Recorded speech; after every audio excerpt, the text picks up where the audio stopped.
So I want to dive in a little bit into some of the things that make the on-purpose investor the on-purpose investor, and that is hyper intentionality is our mission, and sharing with our listeners how that can truly transform someone's life. And first question I have for you is, when you first got started, what was that deep burning inspiration? What drove you? What inspired you? Man, that's tough. It's hard to say what, and I still feel like, even back then, even before I started building, I took off to, as a, 12, 13, 14, my best friend's dad was a developer. So I started working with him, and that was, he was putting roads in and developing land for subdivisions, and then his partner would do the building. So my job after school and in the summers was to come in once they got the road in and get the curbs in, and they came in with the dozer and graded the lots. Well, some of the dirt spills over onto the road. Well, so and then they would sow the seeds. Well, my job was to come back and shovel all the dirt that spilled over onto the road off. And these are 6, 7 miles of roads and subdivisions, and doing it both sides of the road. And then, once we got the dirt shoved back, we'd take and come in with the straw.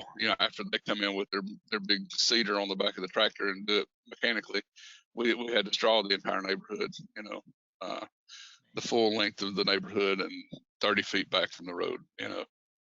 So that kind of got me around the new construction and seeing that he would take us fishing, and we spent the summers at the lake at his lake house, and just seeing the lifestyle that he lived. And then there was one day, 14, 15-year-old, and this is in the early 90s, that this developer, we're stopping at the bank on the way to go to the lake, and he's depositing a $20,000 check, and he's like, "How would you like to deposit 3 or 4 of those a week?"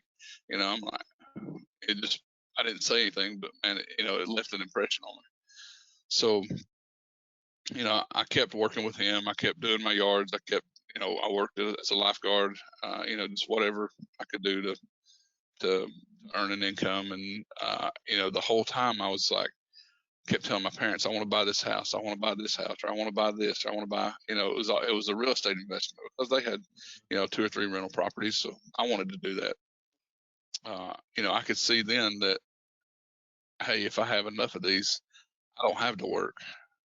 And, I didn't realize, I still have to work, but not as But hard you're as working for most yourself. people. Yeah, I'm working for Working for myself, yourself. not punching a clock for somebody else. Mhm.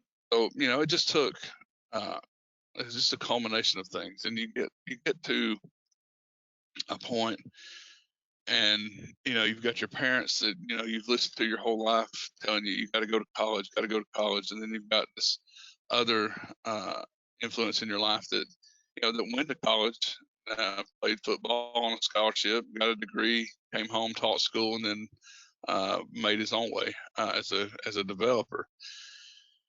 And I'm sitting here looking like, well, you know, that education is not part of what he's doing. And then over here, I'm being told to go to college. Well, I made it 6 months, a semester and a half, and I was like, "It's sitting for me. I'm going home." So I went home and I went to the developer and I said, "Hey, I'd like to build a house." And so he fronted me the lot on paper, didn't record it, to where I could go and use that lot as collateral at the bank. Built the first house at 19 and bought my first rental house at 20. And you know, looking back, everybody was like, "Wow, look at Michael, look at what he's done." Yeah, that probably gave me a big ego. I mean, it wasn't. It put me in a place where I was comfortable and thinking, look at what I'm doing compared to what other people my age are doing. I'm so far ahead of the game. You know, this is lights out. And this was before Bigger Pockets, and you know, I internet wasn't big. It was AOL, and you don't have the website saying come to the RIA. Heck, Right. I'd never heard of a RIA, and I know they were around, but I'd never been to one. So in my pocket, as a 19, 20-year-old, I'm doing good things. And that hurt me in the sense that I wasn't looking and hanging around with people that were doing more. Yeah. And so it didn't cause me to strive for more. Yeah. My thought back then was, well, if I can get, 5 or 6 rental houses, and if I can build 2 or 3 houses a year, that's all I need. And it probably truly is all I need. But it doesn't give me a purpose. That is a living, not a purpose. And so now, fast forward 15 years, so it's 2015. I have worked full-time jobs because, again, that's what my family told me I needed to be doing. My parents, my mom especially. You have a family, you need security, you need a full-time job with benefits, and and those things are important to a lot of people, and those benefits and insurance, that is important. But there's other means of getting that. So, I'm the whole time I'm sitting here, adding a rental property here and there. I'm building a house here and there. So in 15 years, I added 10 rental properties. And, I was okay with that. I felt, and I was still working full time. I hopped from job to job because I'm pretty much unemployable. I can't.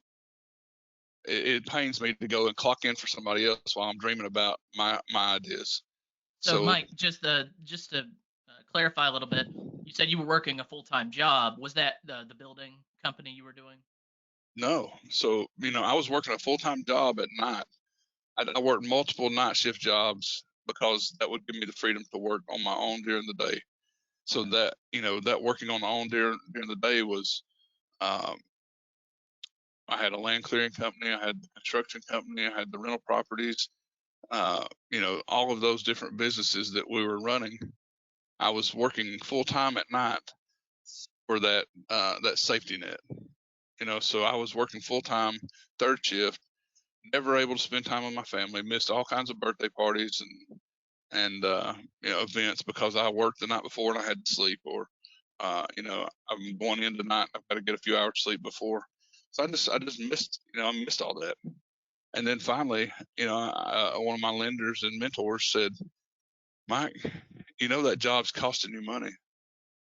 And it's like a light bulb went off. I'm like, it really is, So I've been, I was able to take and double that effort that I was given to somebody else. And I mean, it was no comparison, the income between that $40,000 a year job working in law enforcement versus flipping 2 or 3 houses. It just, the freedom. But yeah, 2015, I learned, I found RIAs, and I went and I heard Bill Cook speak, and that was, that changed everything for me. Um, the creative financing and the creative deal structuring, and that just gave me so many more tools to put in my toolbox, and I was able to use those to catapult and grow my business. But one of the other things that Bill talked about was setting goals and having if without writing your goals down, you're essentially driving around without a map. Mm-hmm. So that's when I started really looking at, okay, what do I want to do in a year? Where do I want to be in 5 years? Where do I want to be in 10 years?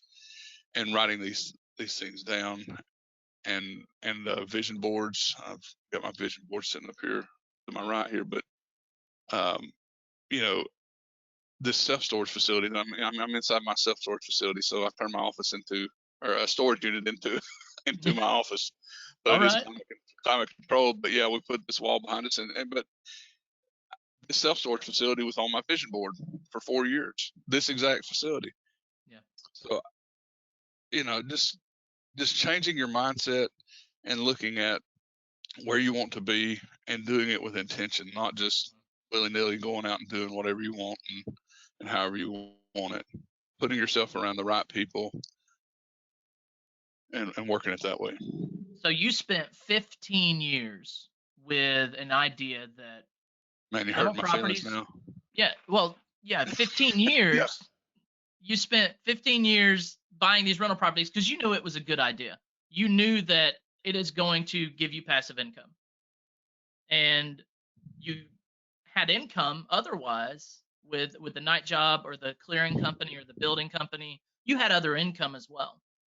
But for those 15 years, your one thing was not your passion. The one thing No, that you focused on was not what you were actually passionate about. no, And and it's hard to look back and see that, man. I feel like I wasted those 15 years, but I didn't have anybody telling me that real estate was so scalable, and that 50 is just as easy as 15. The first 10 are the hardest. that's right.